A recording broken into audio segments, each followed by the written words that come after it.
মই প্ৰথমতে অসমৰ মাননীয় শিক্ষামন্ত্ৰী মুৰণোজ পেগু ডাঙৰীয়াক পদত্যাগ দাবী কৰিছোঁ সদৌ অসম সংখ্যালঘু ছাত্ৰ ইউনিয়ন আমচুৰ পৰিয়ালৰ ফালৰ পৰা। আজি ছাত্ৰ ছাত্ৰীক লৈ যি তেওঁলোকে হেতালি খেলিব বিচাৰিছে এইটো আমি আমচুৱে কেতিয়াও মানি নলওঁ। আজি বিজ্ঞান পৰীক্ষা আছিল, আজি ৰাতি 11 বজাৰ পিছত সেৱাৰ অফিচৰ পৰা প্ৰশ্ন কাকত ফাঁদি লৈছে।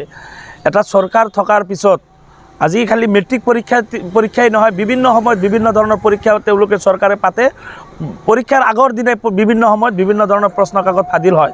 গতিকে মই ভাবোঁ যে চৰকাৰে পৰিকল্পিতভাৱে একাংশ কিছু অফিচাৰ ইয়াত জড়িত হৈ আছে আৰু এটা উচ্চ তদন্ত হ'ব লাগে।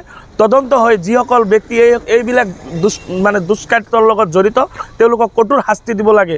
বিভিন্ন সময়ত আজি দেখিছোঁ যোৱা 3টা পৰীক্ষা হৈ যোৱাৰ 1 ঘণ্টা পিছতেই বিভিন্নজনৰ 1 ঘণ্টা পিছতে বিভিন্নজনৰ হোৱাটছআপে প্ৰশ্ন কাকত ফাদিল হয়। গতিকে এইটো কেনেকৈ হ'ব পাৰে? আজি যিসকল মেধাৱী ছাত্ৰ ছাত্ৰীসকল আজি বিজ্ঞান শাখাৰ পৰীক্ষা বাতিল হোৱাৰ কাৰণে তেওঁলোকে আজি ঘৰত কান্দি আছে। গতিকে তেওঁলোকে ইমান দিন কষ্ট কৰি তেওঁলোকে ষ্টাৰ্ট কৰাৰ পিছতে যদি আজি ৰাতিপুৱা তেওঁলোকে পৰীক্ষা দিয়াৰ কাৰণে ঘৰৰ পৰা ৰেডি হৈ ওলাই যোৱাৰ পিছত তেওঁলোকে গম পালে যে তেওঁলোকৰ পৰীক্ষাটো বাতিল হৈছে। গতিকে মই ভাবোঁ যে অসমৰ মাননীয় শিক্ষামন্ত্ৰী চৰম ব্যৰ্থ হৈছে। গতিকে তেখেতে আজিৰ দিনৰ ভিতৰতে তেখেতে নিজৰ পদত্যাগ কৰিব লাগে, নিজৰ যি কি কয় ভুল স্বীকাৰ কৰি নিজে পদত্যাগ কৰিব লাগে।